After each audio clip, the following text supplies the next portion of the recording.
Está no ar o Disrupt Podcast, com Alexandre Barbosa, Alfredo Copete e convidados. Informações acessíveis sobre inovação, tecnologia e direito em um formato dinâmico e simples. O Disrupt Podcast está no ar.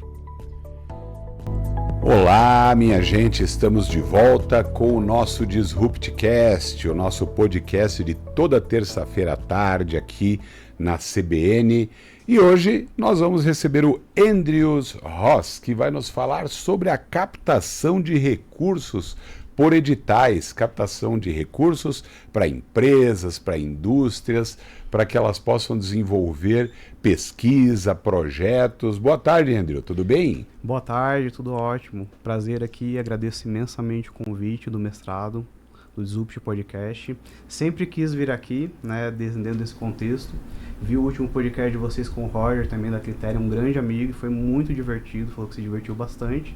Finalmente chegou a minha vez. Que bom, uma alegria nossa recebê-lo. O professor Alfredo Copete, o meu companheiro aqui de bancada, está na estrada chegando. Mais um dia, difíceis as estradas na região aqui, viu, meu querido? Mas ele já chega.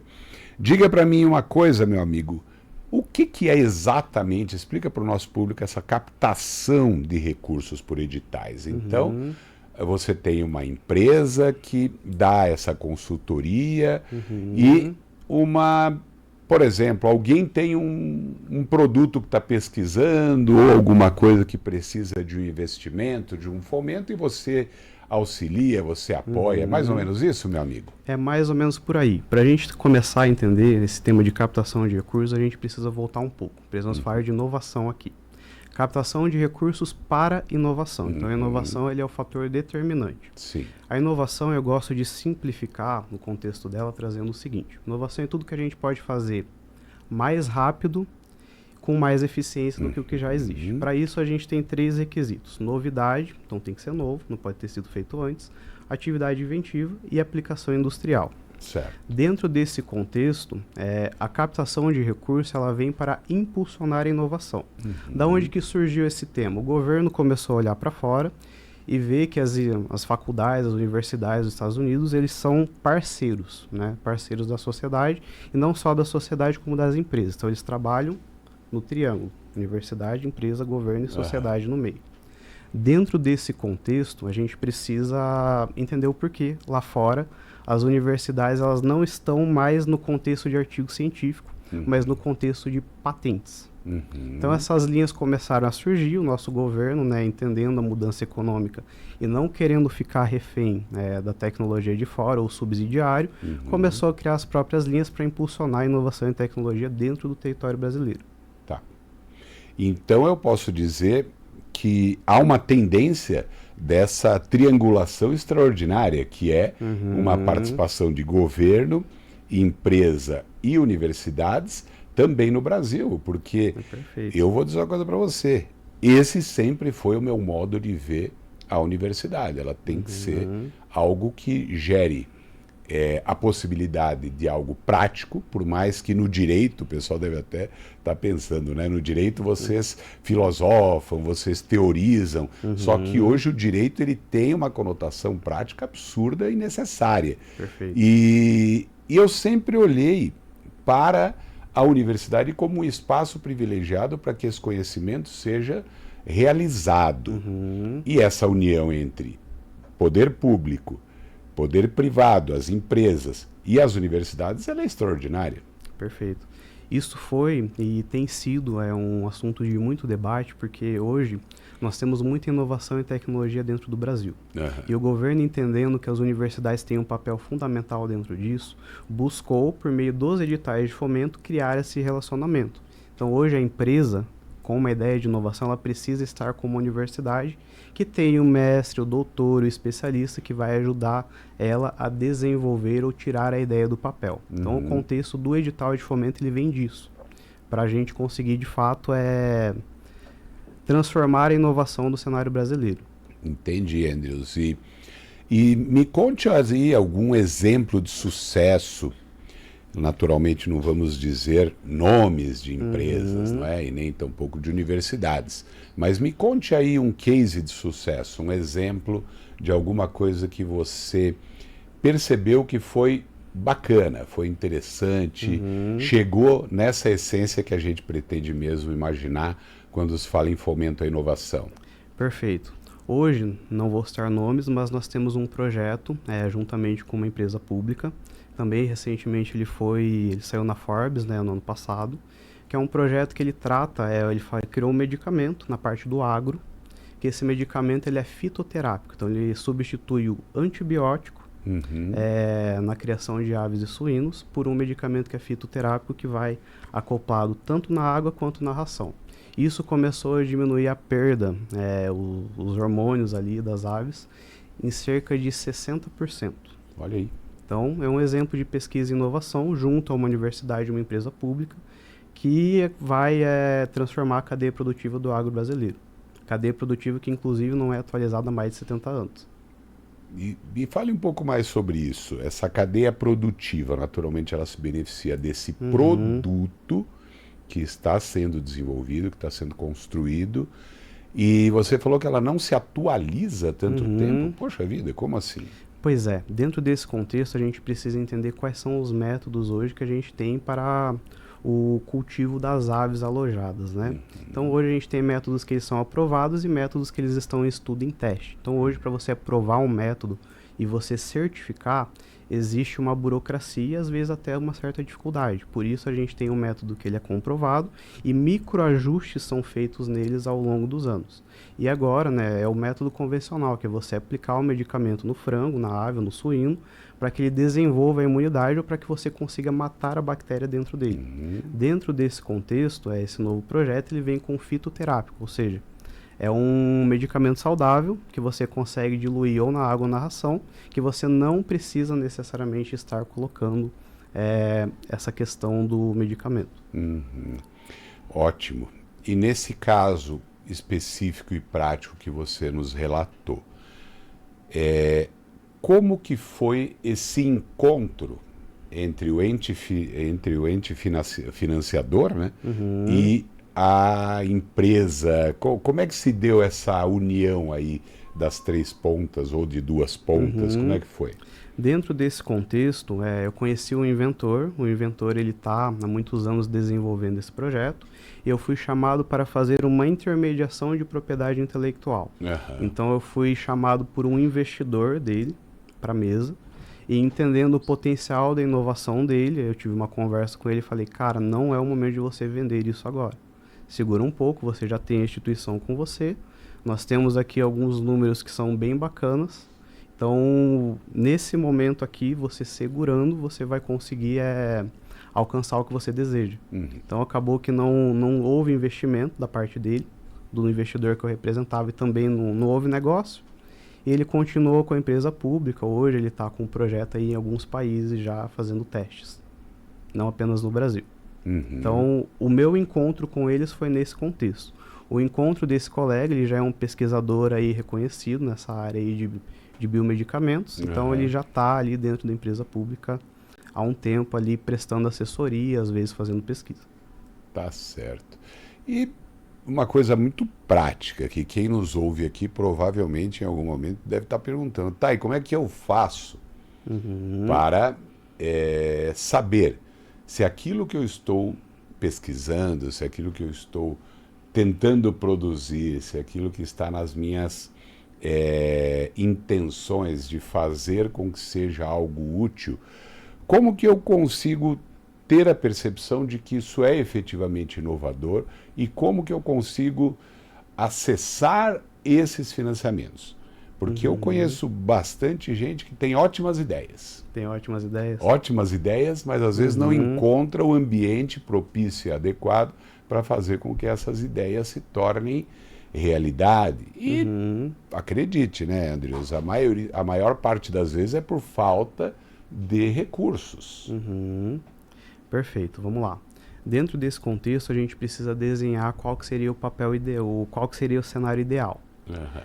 Vamos pensar numa organização federal, estadual e municipal agora para esse tipo de cenário. Questão federal, o governo ele traz a linha. Então, o governo ele cria a fonte do recurso. Fonte do recurso para que a gente consiga desenvolver inovação. Essa fonte ela é captada pelos estados e distribuída ali em projetos estaduais e também pode ser captada pelos municípios para ser distribuída dentro do município. Dentro desse contexto, qual que é o caminho correto? Tenho uma ideia, não sei para onde eu vou. Eu procuro um hub de inovação. Dentro do hub de inovação, eles têm o programa chamado Ideação.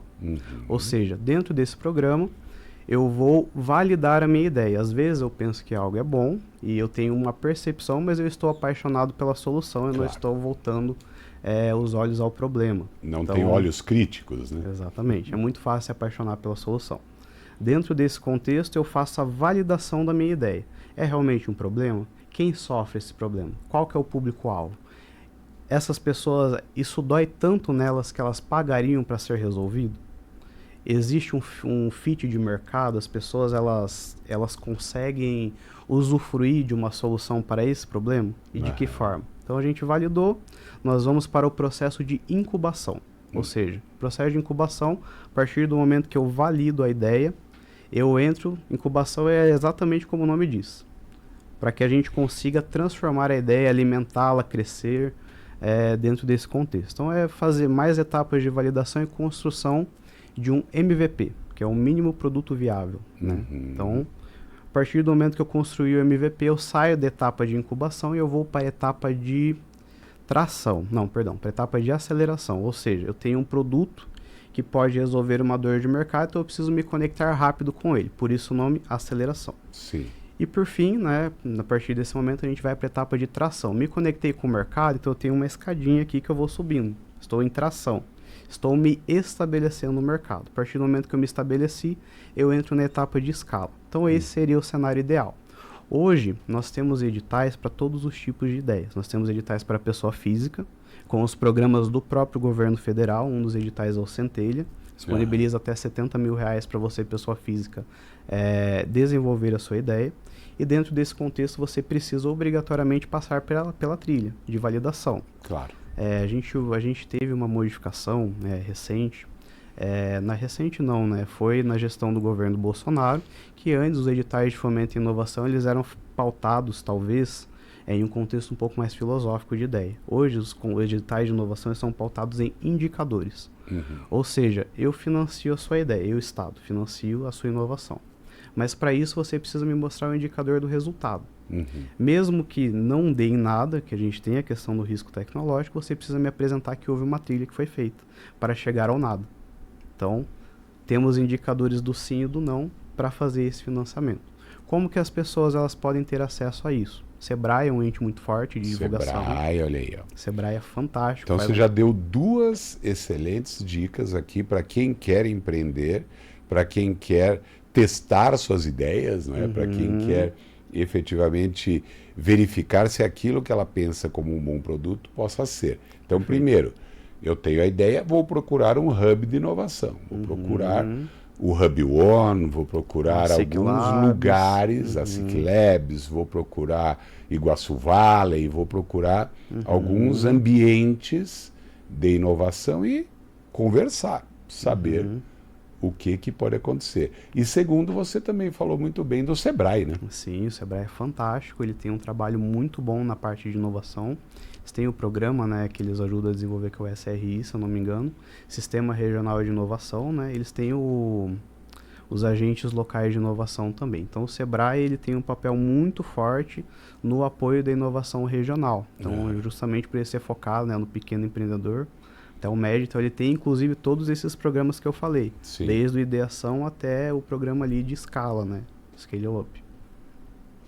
É isso aí, pensa no tão bacana que isso está a acontecer, porque até esses dias era difícil você imaginar aonde procurar, o que fazer para levar uma ideia boa. Hoje isso está disponível. Tá. Nós aqui, Andrews, já conversamos com algumas pessoas sobre inovação e muitas delas relataram caminhos que trilharam que se fossem, por exemplo, há 20 anos não conseguiriam trilhar. Perfeito. A inovação, ela sempre é uma dificuldade. porque nós estamos trabalhando com algo que vai substituir alguma outra coisa. Então nós temos um modo de operar, a inovação ela vem justamente para ser disruptiva, radical ou um melhoramento de algo que já existe. Disruptivo ou radical é quando eu substituo a forma como algo é feito. Por exemplo, nós temos o caso do iFood, o caso do Uber. Antigamente a gente pegava táxi, a gente pedia por delivery, ligava na pizzaria. Hoje eu puxo o telefone e eu posso fazer o pedido. Inclusive eu posso rastrear a entrega. E posso rastrear inclusive o carro que me atende no aplicativo. Então a inovação disruptiva ela vem para mudar a forma como é feito. Perfeito. E a inovação que ela é um melhoramento, ela vem para nós melhorarmos ou deixarmos melhor algo que já existe. Por exemplo, esse copo eu posso fazer ele de vários materiais diferentes. Copos Stanley, né, que foi uma inovação aí que ficou muito forte. Copo térmico aí que fica 4 horas quente, 2 horas frio. Então, dentro desse contexto, inovar é muito difícil. Porque você precisa trabalhar e transformar esse contexto de realidade mesmo. E uma coisa que você falou lá no começo da nossa conversa, né? Que muita gente pensa, mas para fazer inovação eu preciso ter uma coisa que não existe de nenhuma maneira. Mas às vezes não é bem isso, né? Às vezes é uma modificação, um melhoramento, uma situação que eu torno mais fácil, mais produtivo, mais útil, mais eficiente, algum a fazer, não é? Perfeito. Nós temos aqui, pensando no contexto de propriedade intelectual agora no direito brasileiro, nós temos 2 tipos de inovação que são as patentes, né? Nós temos patente de invenção e a patente de modelo de utilidade. Patente de invenção, ela é naturalmente nova. Então, ela tem os 3 requisitos: novidade, atividade inventiva e aplicação industrial. Já o modelo de utilidade também tem esses 3 requisitos, mas ele tem o ato inventivo e a melhoria funcional. Como o próprio nome já diz, ele vem para melhorar algo que já existe. Claro. Ou seja, ele se embasou no que já existe e trouxe uma nova tecnologia que pode ou não ser melhor, ou pode apenas ser diferente. Inovação, às vezes, é importante a gente ressaltar, pode não ser melhor do que o que já existe também. Esse é um ponto bem interessante. Fala um pouco mais sobre isso. Um exemplo que você poderia nos dizer, olha, teve um ato de inovação que não gerou uma melhoria em algum produto. Ele é rechaçado ou ele pode se manter? Como é que é isso? Ele pode se manter, assim, pensando num contexto de propriedade intelectual agora. Vamos pensar no exemplo da cadeira. Quantas variações de cadeira a gente tem aqui? Todas essas variações a gente pode proteger por patente. Patente de modelo de utilidade. Só que eu, no meu coração, posso gostar muito mais dessa cadeira aqui escrito CBN do que de uma cadeira gamer, ergonômica, que ela deita. Então, as duas são inovação. As duas foram criadas para algum contexto. Entretanto, elas podem atingir públicos diferentes. Então, eu posso gostar de algo, outra pessoa pode não gostar. Então, a inovação não necessariamente ela substitui o que já existe. Porque tem o fator subjetivo social dentro desse contexto. Entendi, mas quando você fala que algo inovador pode não ser melhor do que o anterior, você quer dizer a partir de uma preferência individual, a partir de gosto, a partir de eu querer algo e não outro algo. E não necessariamente de ser melhor ou pior, né? Pode ser. Dentro desse contexto, ter análise subjetiva, mas eu vou trazer outro exemplo aqui para a gente pensar junto. Vamos pensar no contexto de máquina de indústria agora. Vamos pensar numa indústria que ela fabrica carros. Hoje a gente tem em alta muito aquelas fábricas black, né? Que não tem mais a atuação do ser humano. Dentro desse contexto, você precisa comprar uma máquina e a máquina ela vai entrar numa linha de produção para fazer a montagem do carro. A máquina ela pode ter 10 funcionalidades. Eu posso criar uma máquina que ela vai ter outras 10 funcionalidades, mas ela pode ser melhor, eficientemente energética melhor, eficiência energética maior, ela pode ser mais produtiva, entretanto, ela pode não ter uma funcionalidade que ela é essencial que tem na outra máquina. Então, ela é melhor em alguns aspectos, mas ela pode ser pior em outros. Certo. E as duas podem ser protegidas, porque são inovações, patente de invenção. Entendi. Bom, isso é uma coisa muito bacana, entender que nem sempre a inovação vai trazer um produto melhor, pode trazer um produto diferente, pode Isso, trazer um perfeito. produto que Excelente tenha colocação. outras funcionalidades, que auxilie de uma outra maneira naquilo que você está fazendo. Entendi. Muito bom. E você enxerga, Andrews, a nossa região como efetivamente um polo inovador? Você vê o Paraná como um estado inovador? Você acha que o poder público tem sido parceiro da inovação e as empresas privadas também têm sido incentivadoras da inovação? Você percebe isso na nossa vivência regional? Show de bola. Eu consigo perceber que o Paraná ele é um estado naturalmente inovador. E agora eu gosto de deixar um contexto maior aqui, que é assim, o futuro está nas micro-regiões. O futuro não está mais nos grandes centros. As micro-regiões elas têm particularidades e trabalham com inovação muito mais focada no desenvolvimento regional. Então a gente tem soluções personalizadas que podem funcionar em contexto de micro-região e não em macro-região. Eu vejo que as entidades públicas do Paraná elas são extremamente parceiras da inovação. Nós tivemos ano passado o Paraná Inovador, um edital que subsidiou para 80 empresas, 80 ideias, R$250 mil por ideia. Nós temos agora lançado hoje, inclusive, o edital do Tecnova 3, também pela Fundação Araucária, em apoio com o Governo do Estado e com o FINEP. R$600 mil de recurso não reembolsável, que vão ser selecionadas ali 60 empresas para poder inovar dentro desse contexto. E se a gente esticar essa linha em comparação com outros estados, Santa Catarina é um polo de inovação, São Paulo é um polo de inovação. Sim. Entretanto, no último governo eles estão estagnados, o crescimento deles não tem se mantido. Dentro desse contexto, o Paraná ele continua sempre crescendo. Então isso demonstra que a nossa força pro desenvolvimento de inovação ela é muito grande, visto que recentemente a gente teve o corte nas linhas federais do FINEP, ali no programa Mais Inovação, foi finalizado, eles fecharam quase todas as linhas. Entretanto, o Paraná está abrindo uma linha agora de R$600 mil por projeto e financiando 60 projetos. Então a gente vê que o Paraná, embora ele esteja em parceria com o governo federal para fazer isso, ele é suficientemente forte para isso. Entendi, isso é uma coisa muito boa. Eu fico muito feliz de viver no Paraná. E eu também. Sou paulistano, mas vivo no Paraná. Ano que vem faz 30 anos. 30 anos, show faz de bola. tempo. E me diga também, nós estamos caminhando para o final do nosso tempo, mas eu quero, Andrew, saber de você o seguinte. Para inovar, o que uma pessoa precisa, além do incentivo, além de ter boas ideias?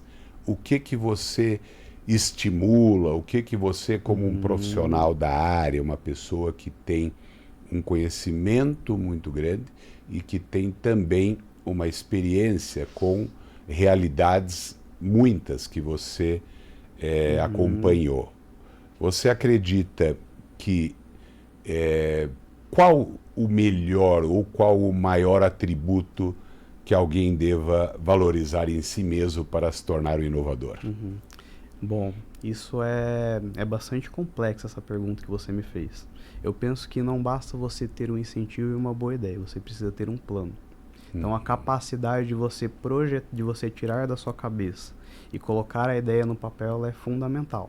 Porque eu não conheço uma pessoa que conseguiu implementar a primeira ideia que teve. A ideia ela sempre vai passar por modificação, sempre vai passar por atualização. Às vezes isso inclusive aconteceu comigo, né? Aconteceu comigo e acontece com quase todos os nossos projetos. Nós começamos com uma ideia inicial, um norte de onde queremos chegar, com os nossos clientes, e a partir do desenvolvimento, quando a gente começa a executar o plano, a gente começa a alterar um pouco a rota. Perfeito. Nós sempre temos uma ideia meio aparentemente pronta, né? A gente quando começa a fazer algum tipo de ação nesse sentido, a gente pensa, vai chegar em tal ponto. E nem sempre se chega. Nem sempre, quase nunca se chega. E para finalizar mesmo a nossa conversa, fala para mim uma coisa que você disse aqui nos bastidores e que me deixou bastante reflexivo. As ideias que mais são interessantes são aquelas que a gente acredita que não vai dar certo. É isso aí. Fazendo uma análise agora, pensando em editais em conceito FINEP. Agora. O risco tecnológico é a possibilidade de insucesso da ideia. Então, inovação ela sempre tem risco. Se a gente tem certeza do resultado, a gente não precisa do fomento, a gente pode ir no banco e financiar. Entendi. Dentro desse contexto, olha aí que ótimo, precisamos criar projetos ou pensar em projetos que o risco tecnológico ele seja alto. Por quê? Porque quanto maior o risco tecnológico, o sucesso da inovação, ele muda a forma como algo é feito dentro do ambiente social. Então, por exemplo, estamos fazendo um estudo social agora, suposto estudo social. Se eu conseguir implementar a solução, eu consigo mudar a vida dessas 100 pessoas. Se eu não conseguir, é o risco tecnológico. Entendi. Tá certo. Muito obrigado, Andrew, por estar aqui conosco hoje. Um papo muito bacana sobre esses recursos que podem ser alcançados para fins de inovação. Gostei muito e acho que deixou aí o nosso público reflexivo. Olha, vamos ver o que eu posso ter aqui de boa ideia para inovar. Muito obrigado, viu? Muito de nada, foi um prazer participar e aguardo um próximo convite. Tá certo. Queridas e queridos, encerramos por hoje aqui mais um DisruptCast e na semana que vem tem mais e também nas plataformas digitais que você já sabe. Um abraço. Tchau, tchau. Você ouviu na CBN Disrupt Podcast com Alexandre Barbosa e Alfredo Coppetti.